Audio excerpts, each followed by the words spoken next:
Hey everybody, welcome to the show. My name is Will Clegg. I'm one of the creators of this show, Awkward Teenage Years. Thank you for tuning in tonight. Really excited to have you here. If you've never seen the show before, this is a show where we tell stories, true stories about a lot of firsts, like first love, first kiss, first time doing drugs or alcohol, breaking bones, all kinds of things. But mostly it's a show about coming of age. That's what we're really here for. And that's what you're here for. So we hope you have a great time tonight. We have some great storytellers in our lineup. And I'm actually going to kick us off tonight with a story that if you watch the show, you know that I like to talk a lot about my middle school years. But this is a story that takes place as I was transitioning to college. So my high school girlfriend, Emily, and I were just absolutely head over heels for one another. We were theater geeks, so we bonded by being in plays and musicals together. And I adored her. She was so smart and witty and just charming and also very beautiful. I thought she looked just like Rose, the Kate Winslet character from the movie Titanic, which came out right when we first got together.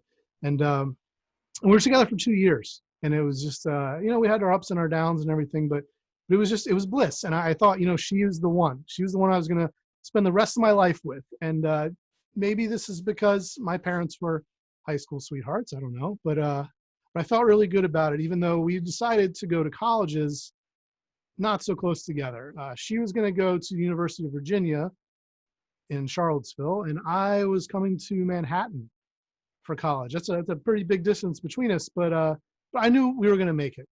Wasn't really concerned about it. And I got to college, and it was really hard.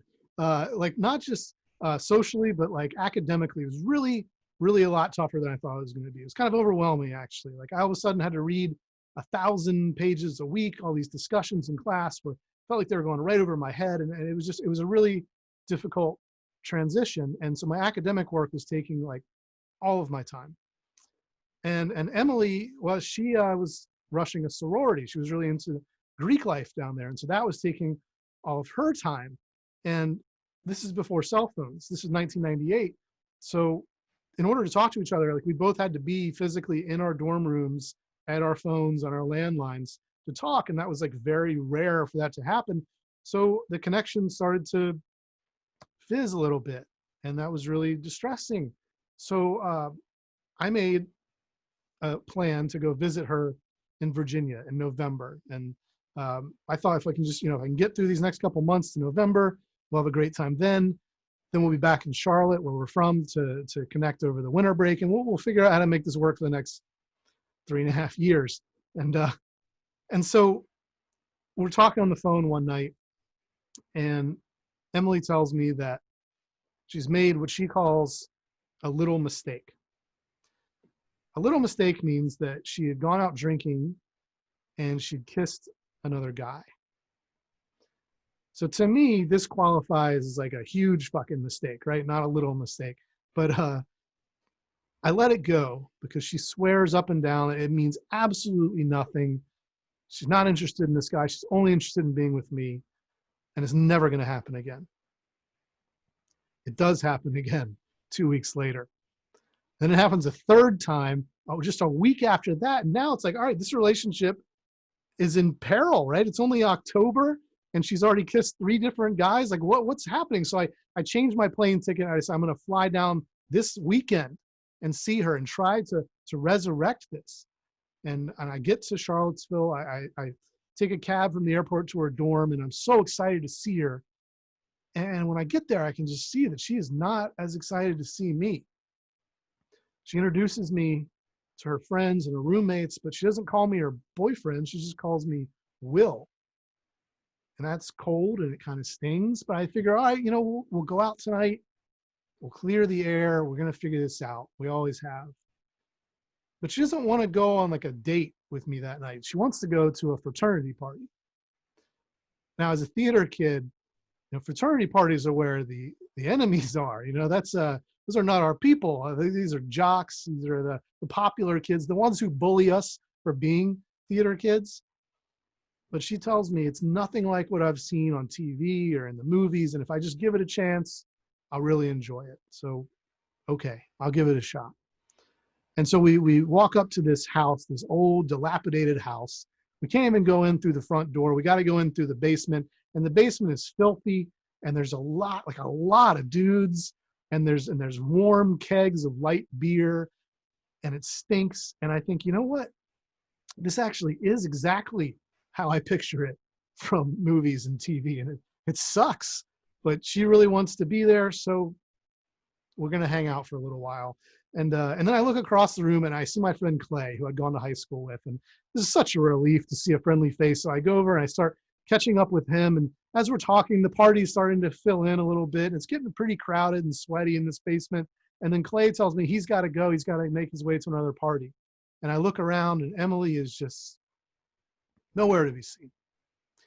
And so now I got to find her, and I start trying to make my way through this crowd, and it's like I'm swimming upstream against a school of like salmon colored t-shirts or polo shirts, with the collars all popped up, and it's just a fucking nightmare. And I finally get upstairs, and this is where all the bedrooms are in the house, and that's where I find Emily. She's in one of the bedrooms with one of the frat brothers, and nothing's happening. Like, their clothes are still on and everything, they're just talking, but I know that I've just stumbled upon her next little mistake. So I coax her out into the hallway, and I'm like, look, I came all this way to see you. You could go to one of these parties any night. Can we just go do something, just the two of us? And she's kind of drunk. I can see it in her eyes now. And she says, I don't really understand what the big deal is. I mean, it's not like we're really still together. And it just hits me like a sucker punch that, she had decided this and just never told me. So I go back to her dorm by myself, and I change my plane ticket so I can come back to New York the next day. And that is how my first winter in New York City started. I remember that winter as being very, very long and very cold, maybe because of the heartbreak. I don't know. We'll never know. But I did make a lot of new friends on campus that winter. A lot of people who were in the same boat as me. We all thought we could bring these high school relationships from afar to college and it would be fine, but they were all totally doomed. Like, we should have known that they were doomed, but it was okay because we were all like 18, 19 years old, and now we're single and we're in Manhattan. I mean, really, like, what could be better than that, right? So as spring starts to come, like, we all just go crazy. We're going out every night. We're hooking up. We're dating. We're having so much fun. And honestly, like, all this weight of the relationship being off my shoulders, it helped the academics become a little bit easier for me too. And I was just enjoying myself so much that all I could think about at the end of the semester was getting back to start my sophomore year. But first, I did have to move back to my parents' house for the summer. So as I'm back in my parents' home, moving my things into my childhood bedroom, my mom comes upstairs and she hands me a letter. And she said, I really think you ought to read this. And I look down, and it's got my name, my address in Emily's handwriting. I open it up. There's this beautiful 8-page handwritten letter in which she confesses to everything I could possibly want to hear. And she says she's like that stereotypical kid who gets out from under the thumb of her strict parents and just goes wild. She was drinking too much. She wasn't paying attention to school. She really hurt her family and her friends, and most of all, me. And she wanted to get back together. And this is all just on the first page. But I don't know what the rest of the letter said because I just crumpled it up and I threw it away. Thanks.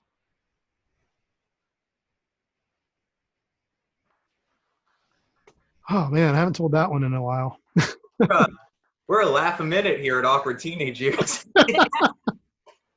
Wow. Damn, son. Yeah. I'm proud of you. Yeah. I feel Proud like of you. Because page 1 was mind fucking enough. Like, 7 and 8 may have killed you. That's true. My mother always said, if you really want to make sure that something never happens again, you cannot allow it to happen again. You throwing out that letter was not allowing it to happen again. Mm-hmm. And it never did. That's true. He's got the ring to prove it. Oh man, I feel like you and I have had a similar history of falling for similar types of women. I feel Might have something to do with our history as theater geeks. I don't know. high school theater geeks. Yes, very much so. No, but hey, I married an actress, and she's been nothing but wonderful. So maybe it's not it after all. Is being a theater geek not the more relevant detail than the woman involved? I think it's about the type of women we tended to meet. But she was a theater geek too, though. Yeah. No, you know what? We ended up eventually becoming friendly. I wouldn't say friends, but Did you tell her, yo, what did page 6 say? no, I never told her that I threw the letter away. I just kind of let that lie. Yeah, if you write me a novella in the mail, I don't know if I'm going to make it through the whole thing. Yeah. All right. Well, now that was back in the day when letters were more commonplace. Well, yeah. I mean, we barely had email at that point. I think I had email as a college freshman, but it was not something that we used to really like communicate, especially like more important thoughts. So Just wait till you hear my story. Here we go. All right. So normally now is when I would ask if I have anything to plug, but I'm going to get to that later in the show. So we're just going to keep the show moving right along. All right. Let me mute everybody again. Okay. Cool. So our next storyteller, our first guest for tonight, she is a therapist at a college counseling center in New York City. She started doing storytelling about a year ago, same time that I did. And she has a podcast, a wonderful podcast called Open Hands, which explores spirituality, mental health, and spaces in between, which I've been so fortunate to be a guest on.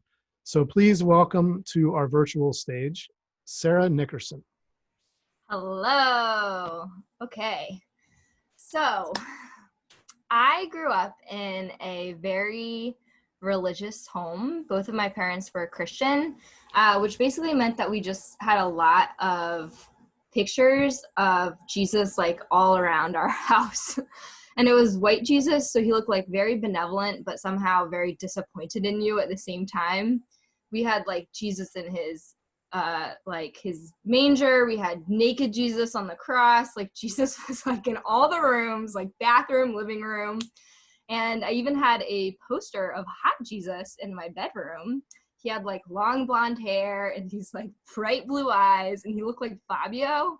And I like 100% believed that he was my boyfriend. Like I like knew that he wasn't, but like also I kind of thought that he was. I was homeschooled, so that should put a lot of that sentence into context. So I thought Jesus was my boyfriend, but I also watched TV. So I knew that there's this world outside of us. I was allowed to watch the Disney Channel, watched a lot of like teenage, like Lizzie McGuire, even Stevens stuff. And I really wanted this like cool school kid life in a public school. I wanted like a real boyfriend in a real cafeteria and like friends that we could like gossip in the hallway with. So I convinced my parents to let me go to public school. And after a few years of this, they decided that they would let me in the 6th grade. In retrospect, the 6th grade is not a great time to be introduced to the general population. And I quickly realized that my hopes of being a cool school kid would be quickly crushed in the hands of other 6th grade girls. But nonetheless, I kept moving forward, and I decided I wanted to find a place to belong, so I joined band. Band was like the perfect place for me. It was like full of kind of other outsider, awkward kids. And I remember walking into the band room, And I tried every single instrument that I could. I like blew into every single one, and the only one that would make a noise when I blew into it was the baritone horn. And I don't know if you know, but the baritone horn is like, it's basically like a mini tuba. And I was this like string bean of a kid. Like you can think of like the wacky arm inflatable doll. Like that was like me. And I had been described by an adult in my life as feeble. So the baritone horn probably wasn't the best choice. It was like literally half my size, probably half my weight. I had to like drag it behind me in the hallway. It took up a whole seat on the bus. Wasn't very conducive to making friends, but I didn't really care because I had a place that I belonged. And band introduced me to my first two really important people, and that was my best friend Liana and my boyfriend Bill. So Liana was this really sweet, really kind, compassionate girl. She had long brown hair, these big brown eyes. Whenever she would listen to you, she would kind of like tilt her head to the side and like really make you feel like you were like being heard. And I felt so safe and accepted whenever I was with her. I was really, really thankful for her friendship. And one day in band, Liana walked over with this like sly smile on her face, and she said, "Bill wants to be your boyfriend." And this was like the best sentence I had heard in my very short life. I had never spoken a word to him ever, but I knew who he was. He was in the brass section as well. He was a trumpet player. He had red hair, these like freckles on his face. And he was probably like a foot and a half shorter than me, but I didn't care. I was sold. I was like, this is my boyfriend. We're making it happen. I like smiled at him from across the room. He smiled back, and in true like middle school fashion, the transaction was complete. We were boyfriend and girlfriend, and then we never spoke again. But I didn't care because I had a boyfriend. But I remember thinking like, boyfriend Bill isn't that different from boyfriend Jesus. Like, I don't actually hear from him. I never see him. But I still kind of have to like believe that he's there. Like he's somewhere in the background, like floating around. So I like put a lot of faith. I was like, I have a boyfriend. His name is Bill. I like told everybody. And it was just like really monumental time in my life. But one day I walked home, and when I got into my house, my mom was sitting at the kitchen table and she was crying. She was really upset. And she had told me that my dad had gotten in a car accident. He was okay, but he had totaled his car, and he was going to have to be in the hospital for a few weeks recovering with these like different injuries that he had. And this was like, totally broke me down. It was really scary. I didn't know it was really going to happen. And I remember dramatically like running up to my room, and I was like, what do I do in this moment? But I was like, well, I have a boyfriend and he would probably want to know about this. So I took out a piece of paper and I started writing with my like purple gel pen that was sparkly, and I like wrote down all my feelings about my dad being in this accident and how hard it was. And then in a really like bold decision, I was like, I am going to sign this letter. Love, Sarah. And I was like, this is a big deal. It means that we're going to be together forever. It's a commitment, but it's a commitment I'm ready to make. And I like folded up this letter. And the next day I went to school. I like got my baritone horn. I was getting off the bus. I knew I would see him because he was only a few buses down from mine. And I like, dragged my baritone horn over. I like gave him this note, and I noticed that he looked so sad. And I was like, he must know about my dad. Like, I don't know how he knows, but he's so connected to me. And I gave him this letter, and then I like hugged him, which was like the first time we ever made any physical contact. And I noticed that when we let go, he kind of looked like confused. And I was like, strange, but we'll keep it moving. So I kept walking through the halls the rest of the day, and all these other students were like, I'm so sorry, Sarah. And I was like, it's okay. Like, my he's going to be fine. Like, thank you so much. And then around lunchtime, my best friend Liana, she finally catches up with me. We're putting stuff in our lockers to be able to go to the cafeteria. And Liana also looks very sad, and she's like, I'm so sorry about what happened. And I was like, it's okay, my dad, he'll be fine. And then she stops me and she goes, wait, what happened to your dad? And it dawned on me in that moment that perhaps we were not talking about the same thing, and perhaps no one that day had been talking about the same thing that I thought they were talking about. And Liana says, well, that Bill broke up with you. I'm so sorry that happened. He's like dating somebody new. And I was like, what? And she was like, yeah, like he wrote you an email last night. Didn't you get it? And I was like, no, because my dad was in the hospital, but more importantly, because we have dial-up and only one person can be on the computer at a time, and I couldn't check my mail. And I was like so devastated. I went home that day, I read the email, and I was like, I can't believe this has happened to me. But the next day I woke up, I pulled it together, I went to school, and I remember sitting across the cafeteria table from Liana and lamenting over this new girlfriend that Bill had. Her name was Carly. I still remember. And I was like, she's prettier than me. She's funner than me. And Liana put her hand up like this, and she said, stop.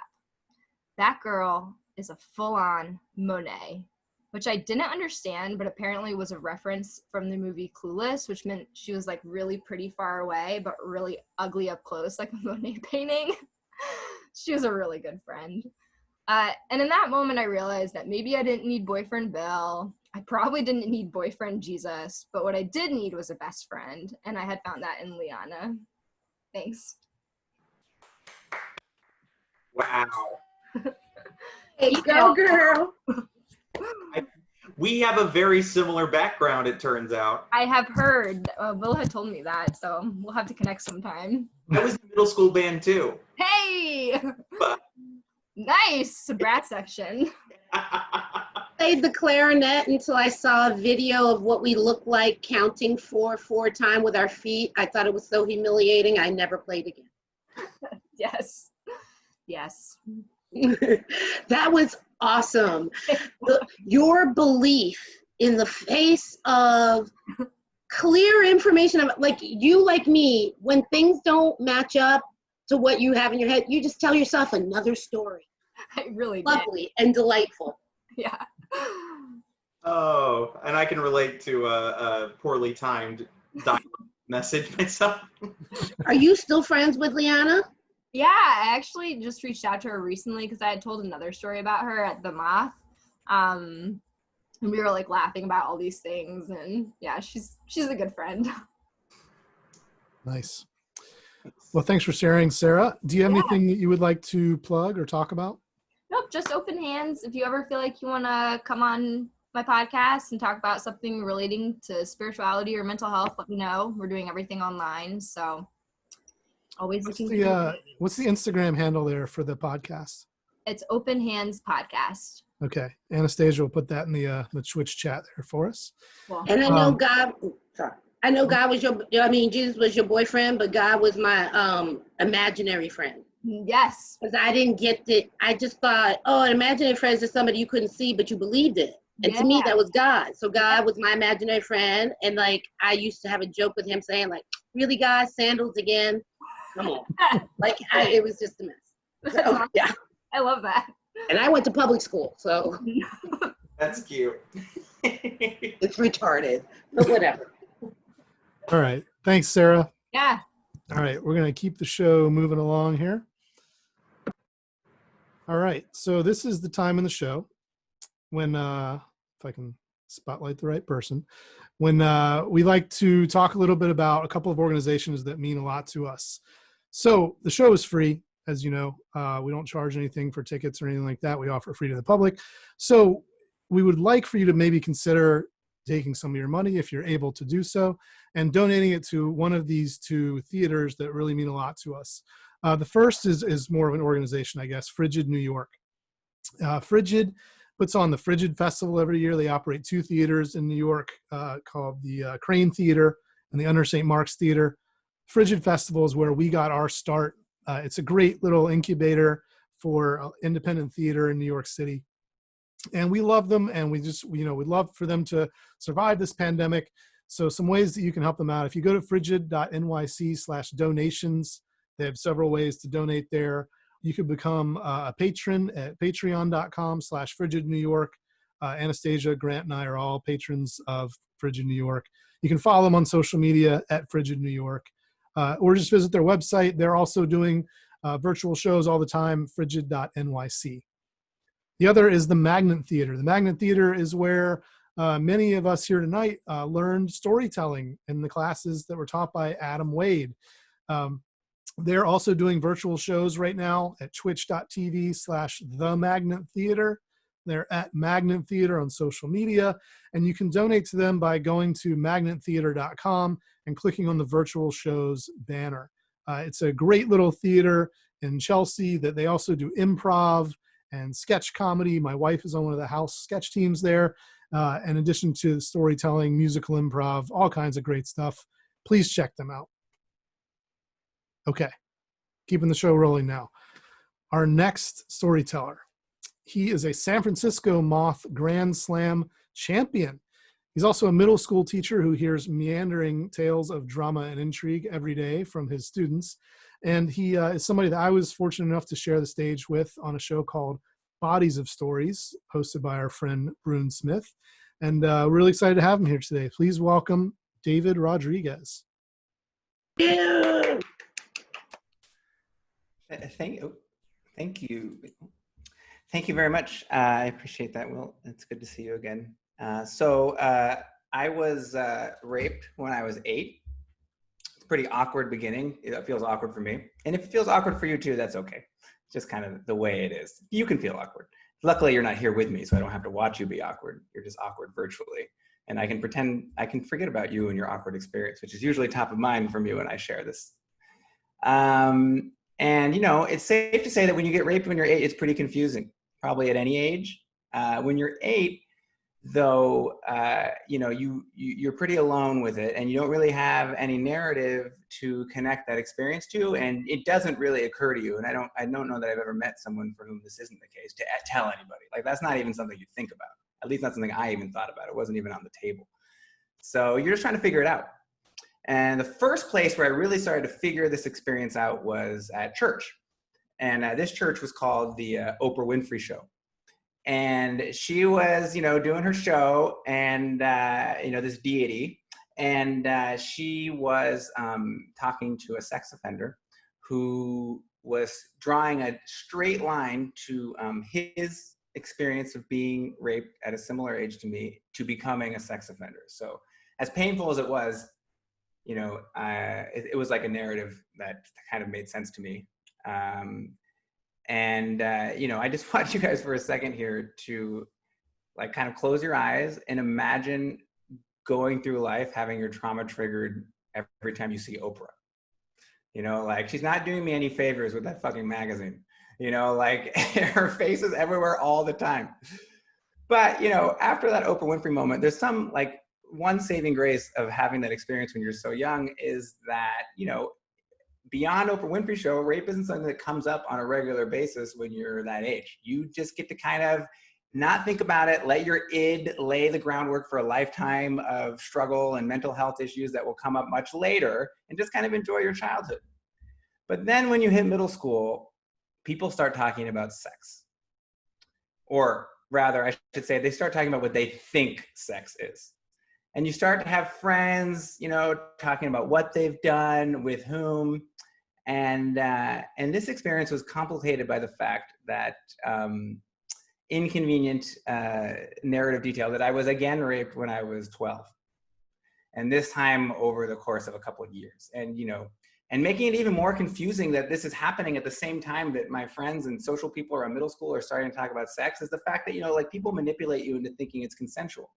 So you're not even sure what happened, you know, and meanwhile, your friends are making up stories about sexual experiences, and you know they're bullshit because you've had experiences you shouldn't have had. And you find yourself in this really strange position to have to, instead of pretending to know more, like everyone else is doing, you have to pretend to know less. And then you get into these like inception levels of deceit where you're like aware, you start to want to pretend to know more because that's cool, but you can't pretend to know more in the way that you actually do know more. So you have to pretend to know more, mimicking the fake lying way that other people know more. And you're just like not even sure what reality is anymore, which is kind of funny to me now looking back on it. Obviously it wasn't funny at the time. You know, I guess it almost like originally I had these details about some of these conversations, but almost like I don't even want to say them out loud because they're not the most respectful towards women, these conversations at all. And it's funny that I could just say I was raped at 8, but now I'm getting to the point where I was going to share some of the details of these conversations, and I actually don't feel comfortable doing it.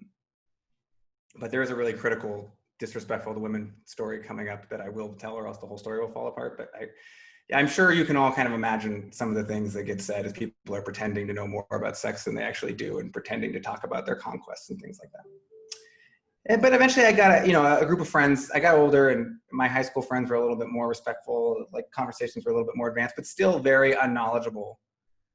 And I was in this one evening with some really close friends. We were going around, everyone was talking about their sexual experiences. I, of course, still held this secret, so I was not opening up about my actual experiences. And, it was like a conversation where actually somebody was told where the clitoris was. It was like that actually happened. Someone didn't know where it was, they thought they knew, and they had to be told by someone else, not me. Even though I did know where it was, I just pretended like I didn't. And we got to this one guy. His name was Eddie, and he had a college girlfriend. And so we were like, this was going to be the real thing. Like he was about to share. He had just come back from visiting her. It was his turn to talk. He was going to share a level of insight that like no one else had. And he started the story with the morning after he arrived. So skipping over the part that we thought was the only thing we're talking about. And he talked about the experience of waking up next to his girlfriend. And he talked about waking up before she did, and the way the sunlight hit her, and the way he felt inside. And he said it was the most amazing and magical moment of his entire life. And he didn't share any details that were sexual. And it felt like the closest I've ever come in my life up to that point to any kind of a healthy relationship with sex was listening to this man describe waking up next to his girlfriend, skipping over any of the other details that felt like they were all that mattered. And then when I got to college, I remember getting into the dorm room, connecting with other men from other communities. And then this one guy, he runs into my dorm and he's like, guys, come check this out. It's awesome. Come check this out. We go into his room and he's got this picture on his monitor. And this is the disturbing part to me. It's a picture of a woman's genitalia, and there's a Coke bottle sticking out of it. And he's like, isn't this awesome? And everyone's laughing. And I was just like, holy shit, this is normal for these people. These like white prep school boys, this is normal for them, talking this way, looking at these images. And it was like, I spent my whole life feeling like I have this abnormal relationship with sex, this abnormal person, this broken person. But I was just like, I thought back to my friend waking up next to that girl, and I thought, you know what? I don't need to be normal. I don't know if I care what normal is. And I walked out of the room. And I didn't laugh. Thank you.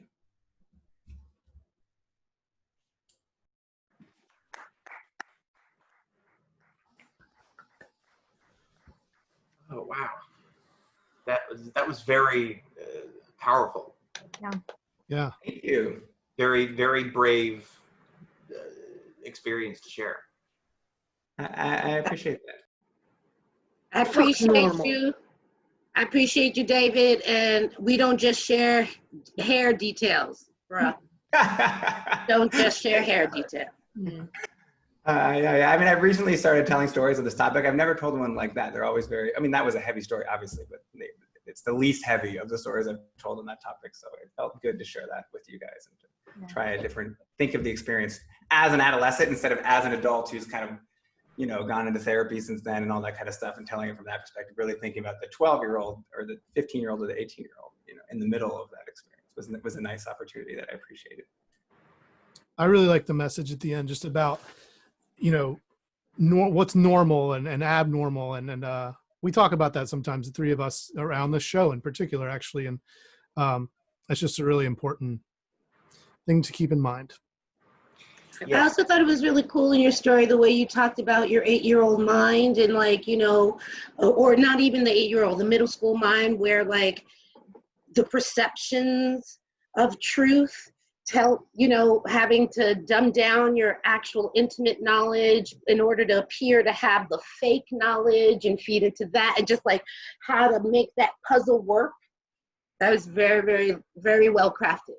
Yeah, well, it's funny because I had literally I mostly blocked those experiences out, to be honest. Like, it's not fun to think about. And then I did a bunch of therapy, and I'm in a good place and feel like a healthy person now.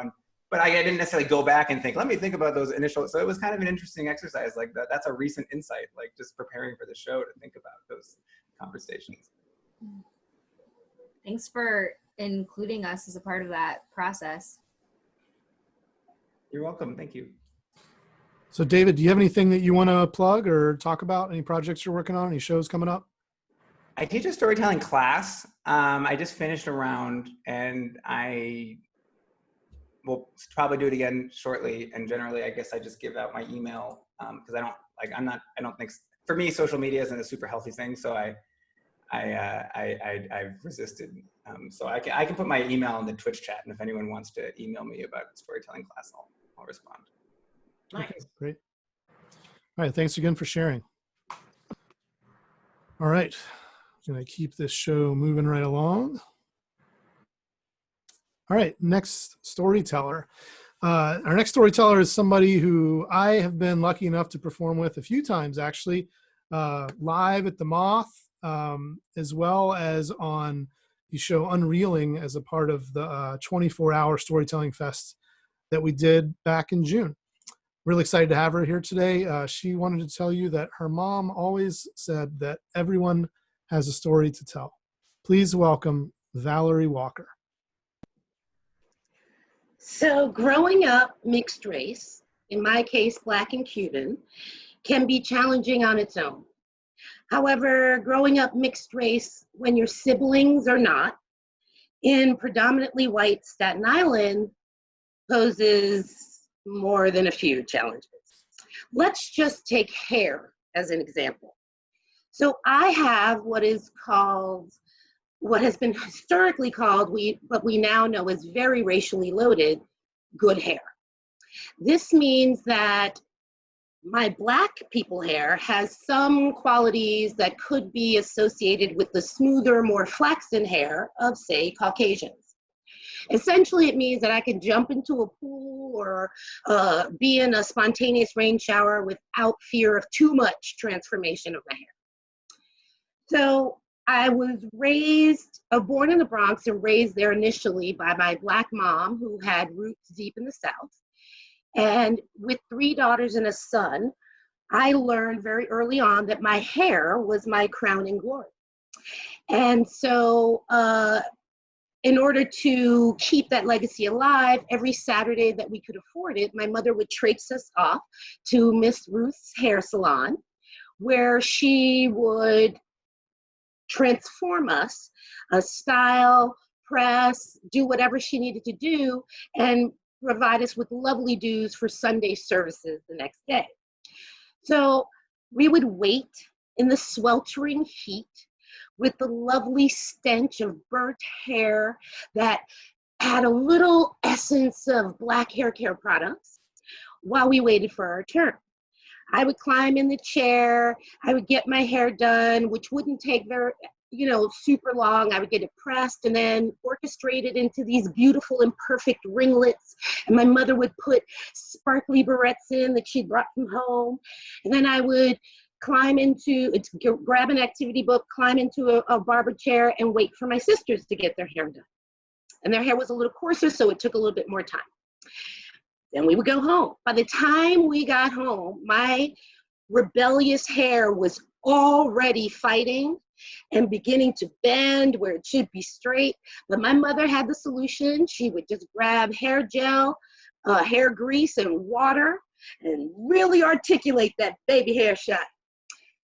So this continued on until at the age of 8, my mother moved us to Staten Island, where I feel like there were 3 or 4 Black families that also moved to Staten Island at the same time, and we were all in the same apartment building. And none of them professed to do hair. So now my hair care fell to my mom and to my oldest sister, who I remember would clamp a leg on each side of my neck and snatch my hair into some semblance of a style before school in the morning, providing huge motivation for me to learn how to do my hair my damn self. which I did. I got a big-headed Barbie for Christmas. She was black. Just so you know, we was POC back then. Black lives matter, black hair, black Barbies matter, okay? So I learned how to cornbraid, do all kinds of beautiful hair care things on my little Barbie head. So now we don't have Miss Ruth. I just have my sister who's snatching my hair, or my mother. So my hair has suffered in the lack of time that Miss Ruth was taking care of it. So it was big and unruly and thick, and it grew laterally before it grew down. And all of the white kids of Staten Island kept calling me Rosanna Dana, which I didn't get for years until I started watching reruns of SNL. And at first I was mad, but then I was like, oh, I can see it. I can see it. So it didn't look good for you, kid. It didn't look good for you, kid. As I rounded into heavy adolescence, and I'm 15, and you know, I have the desire to stand out just enough to fit in. I have, you know, I've been in academically accelerated classes since elementary school because I'm a smarty pants.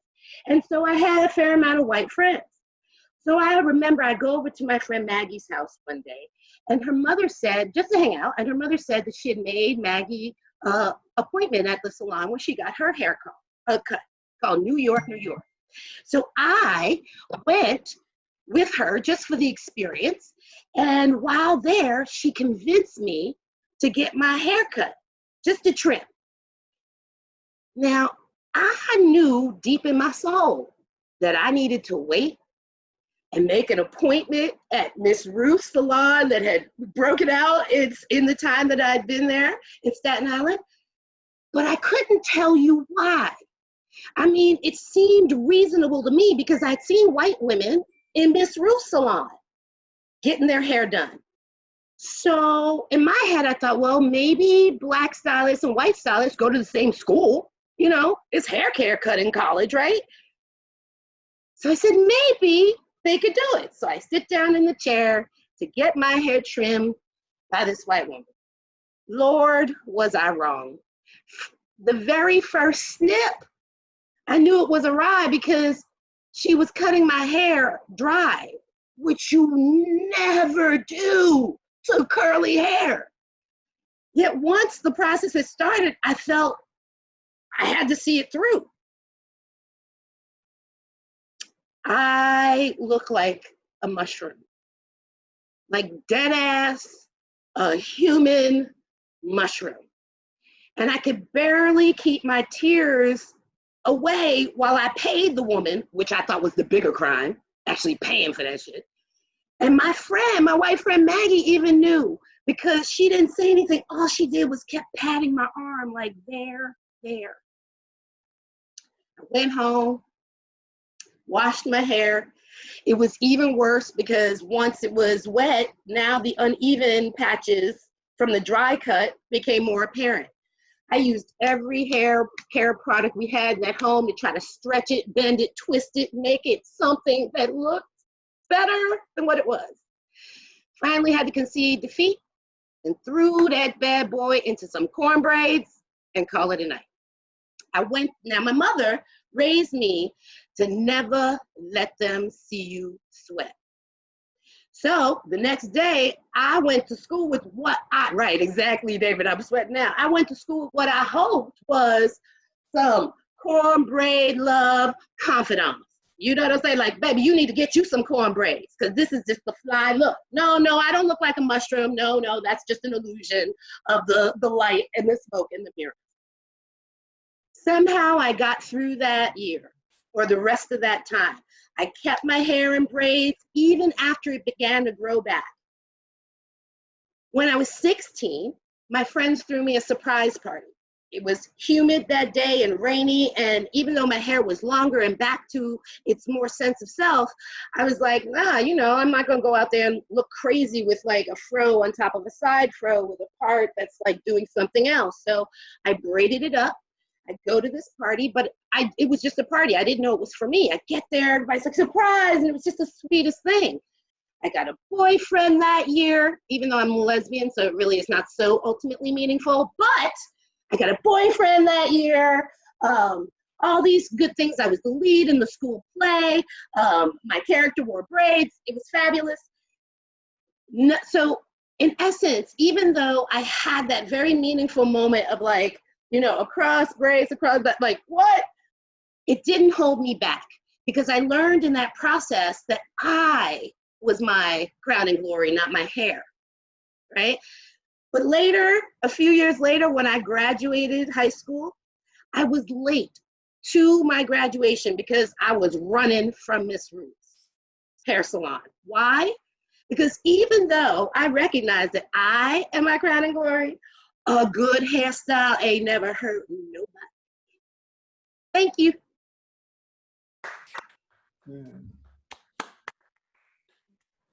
Oh, Valarie, you had me in tears. I was like, laughing. Yeah, I cried a lot too. I'm so sorry on behalf of that white woman who cut your hair. It's okay. Through therapy, we all have healed. And I'm still friends with Maggie, so it's all good. I wish I could have covered up my bad styling moments with your level of confidence. Yeah. Woo, that's how I knew I should do some acting. Okay, because. Oh man, that is too good. It's funny that you pointed out that we have similar hair, because I'm not black, but I do have this hair, and I was incredibly unpopular in middle school and I would have sold my soul to be more popular. And the closest I came to actually selling my soul was getting that bottle of hair gel and being like, we're doing this. We're trying to turn this into like flowy locks. I don't know. Like the wet look. Yeah. Yes, yes. It did not. I did not become more popular. It would be the short version of that story. I think I was just always pretty gregarious, with the emphasis of kind and funny. So people just, people were always willing to hang out with me. Like I traveled, like even though I was a drama geek and I told you I played the clarinet for a hot second, I just moved through all these different groups. So I may have been hugely unpopular. I don't know what the reaction of the group was when I left. Like they would have been, good, the bitch is gone. But I felt like, yo, I'm cool with everybody. But I have no idea what the truth was. Can I be you when I grow up? Baby, you could be me now. I'm ready to trade. You know what I'm saying? I want some facial hair I can respect. You know what I'm saying? I'm ready to rock a penis. I could do that. You could do that. We'll connect you guys after the show for this. Yeah. We'll trade. Right, Valarie, you got anything that you want to plug, or any projects you're working on? Not anything I want to plug, but sort of philosophy I want to put out there. So in this time of huge, racial unrest and envisioning a different way and a different life, right? And getting knees off of necks. I would love to say to my allies, I've been hearing a lot of people saying that they, don't feel afraid to speak because they won't, for fear of offending and things like that. I want to say two things. Number one, that's a device to keep you standing still and not moving forward. So don't let it. Number two, does this even sound right as a sentence? Oh my God, I hope the Black people weren't offended at how I overthrew white supremacy. Do your thing. If it's wrong, it's wrong. Call it out, spell it out. And if you are in a place where you have more, do more. That's the whole leveraging shit. That's the whole leveraging shit. So, you know what I'm saying? If I could have checked for 20, you could have checked for 200. You feel the ratio? Love you. And Black Lives Matter. Thank you for that message. All right. We do have one more storyteller for you tonight. But before we get to him, we want to do just a quick little informational piece about our show here, Awkward Teenage Years. And for that, I'm going to turn it over to my friend and co-creator, Anastasia Maximenko. Hello, everyone.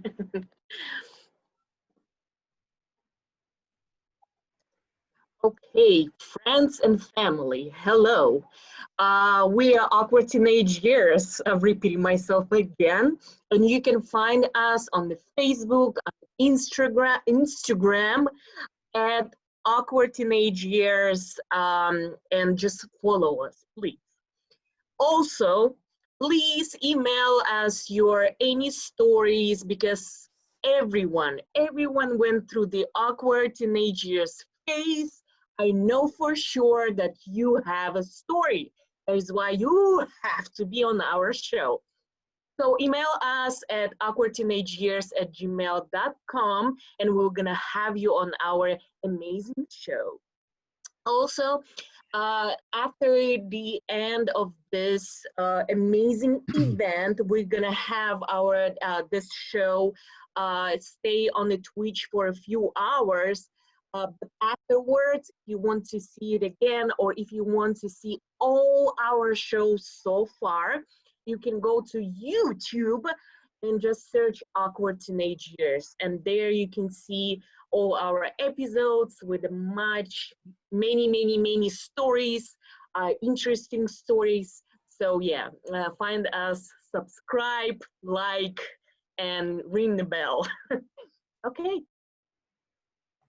All right, thanks, Anastasia. And I would just add to that too, if you're enjoying what you're seeing, please follow us here on Twitch, follow us on YouTube, click the thumbs up button wherever you see it. All those little actions, they really do help, so please do it. All right, we're down to our last storyteller for tonight.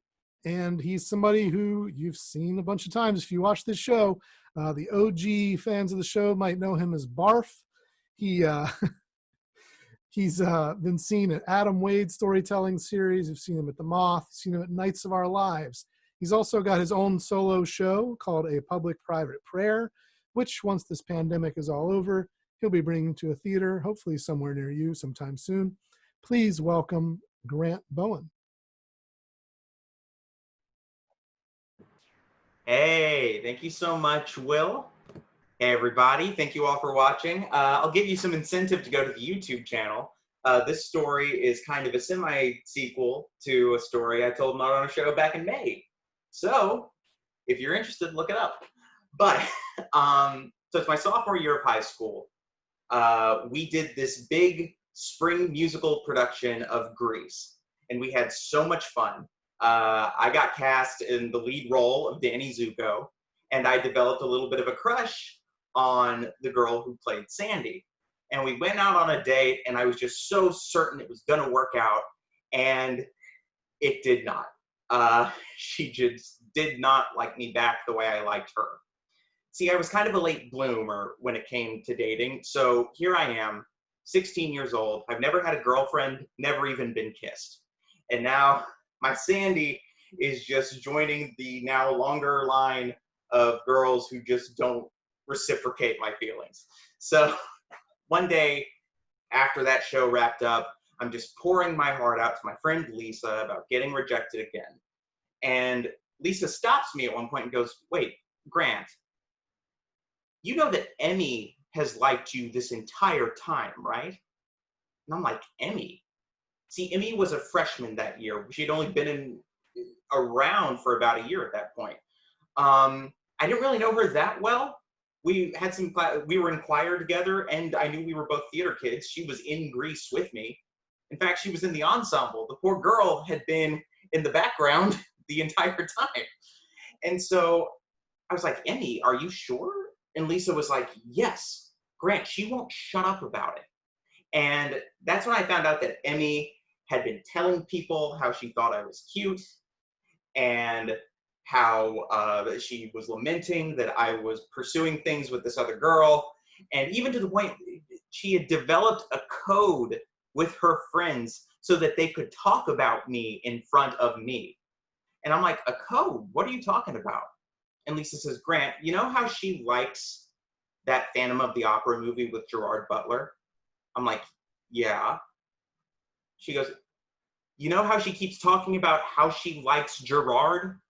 And yeah, I'm still not getting it. I'm like, yeah. And she goes, Grant, you are Gerard. Gerard means Grant. And my head exploded because I was like, I had been there for those conversations where all these teenage girls were talking about how much they liked Gerard. And I was none the wiser. I thought they just had a thing for rugged Scotsmen who couldn't sing. But then I realized I was in this new, like, uncharted territory. See, I had been in situations where I liked someone and they didn't like me back. And I'd been in situations where someone had liked me and I didn't like them back. But this was the first time where this was happening with someone who, like I said, I really didn't know. And so I thought, well, maybe, I don't know, we should check this out. Like, we like the same things. She's kind of cute. Why not? And so I started talking to her more frequently in class, and I kept my eyes peeled for the opportunity to ask her out on a date. And that chance came quicker than I thought it would, because my parents had recorded our production of Grease, which is only illegal if you get caught. And that gave me the idea of, like, what if we invited everyone in the cast over to the house to watch the recording? And my parents said it was okay. And then I got the idea of, like, oh, what if I invited Emmy over to the house to, like, help us set up for the party? And then that way I can kind of, like, get to know her more. And so the week of the party, I go up to Emmy. And of course, I do the thing all teenagers do, where you try to play it cool by pretending you don't care. And you're just like, hey, you know, I'm having this party and wonder if you want to come over and, you know, help me set the house up or whatever. And now she's trying to match my energy. She's like, yeah, I could come over. It's cool. It's whatever. So we make the plans. And the day before the party, she comes home with me after school, and we're setting up the living room arrangements with where people are going to sit. And I'm showing her, like, the DVD I've burned of everything. And we start talking to each other more. And that's when I start finding out more about her. I find out that she's had a couple of boyfriends before, which of course makes me feel privately insecure. I find out that she lives with her mom because her parents have split up. I find out that she has a couple of older siblings with families of their own, and she's already an aunt. And I find out that she's clever and sweet. And the more I look at her, the more I realize that she's not just kind of cute, she's actually really pretty. And as we're talking, you know, the space is kind of closing between us more and more wherever we move about the room. And eventually we're sitting down next to each other so close that our shoulders and elbows are touching. Now keep in mind, I'm from Alabama. I was working from a Bible Belt abstinence-heavy sex education. So even something as simple as sitting so close to a girl that our shoulders and elbows are touching, I started this inner chant of, like, baseball, cold showers, like, not to embarrass myself at all. So eventually her mom comes to pick her up, and I tell her, hey, I'll see you at the party tomorrow night. Night of the party comes, all my friends start showing up. Emmy's the first one there. We set everything up, and we all gather around to watch our bad acting and cheap production on screen, and we're reminiscing about, like, rehearsals and backstage antics and whatnot. And Emmy and I are sitting next to each other again, and very gradually, our shoulder touching escalates into hand holding. And, you know, of course our friends all see us, and they're not directly calling us out, but we're getting, you know, like, a lot of side eyes and a lot of raised eyebrows and a lot of suppressed giggles. And our defenses are up. We're again pretending we don't care. We're just like, yeah, whatever. I'll hold her hand. It's fine. What's the big deal? No, whatever. The night goes on. People are breaking off into groups. They're chatting. They're conversing and everything. And at one point, I pull Emmy aside and say, hey, I don't think anyone's out on the back deck. Do you want to come out there with me? Now, our house had this deck out in the back. It was screened in. And at the time, my dad had hung up these, like, warm white Christmas lights around the edge of the roof. So it illuminated everything in this warm, romantic glow from the surrounding darkness outside of us. It was this nice, clear spring Alabama night.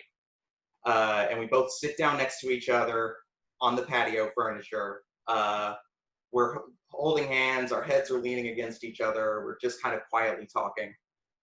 And at one point I asked her, hey, are you having fun? And she's like, yeah. Are you? And I say, yeah. And kind of sheepishly, I go, I've never done anything like this before. And I feel her eyes squint next to me as she says, am I your first girlfriend? And I'm like, yes. And I'm just waiting for her to make fun of me more and more. But then we stopped talking because we both realized that we both admitted that she's my girlfriend. And we sit in this pause for a while. And eventually I start to feel this slight motion against my head. I can't tell if it's her turning her head. I can't tell if it's me turning my head, or if I can't tell, maybe it's this like magical magnetic force that's causing our heads to slowly turn into each other. But gradually, very slowly, we roll into like our foreheads touching and our noses are touching, and I close my eyes, and the next thing I know, my mouth is full of her tongue. Like I was not ready. Like, look, keep in mind, this was my first kiss. It was not her first kiss. She knew what she wanted and she got to the point. So bam, and I'm like taken aback. I'm like, oh, I thought we were supposed to build up to this. So like my tongue is trying to match her tongue, and it turns into this like tongue wrestling match for a minute until we eventually settle into a groove. And once we do, I realize that my arms are around her and her arms are around me. And now we're kind of sitting in this moment together, and we've both stopped pretending that we don't care. Thank you.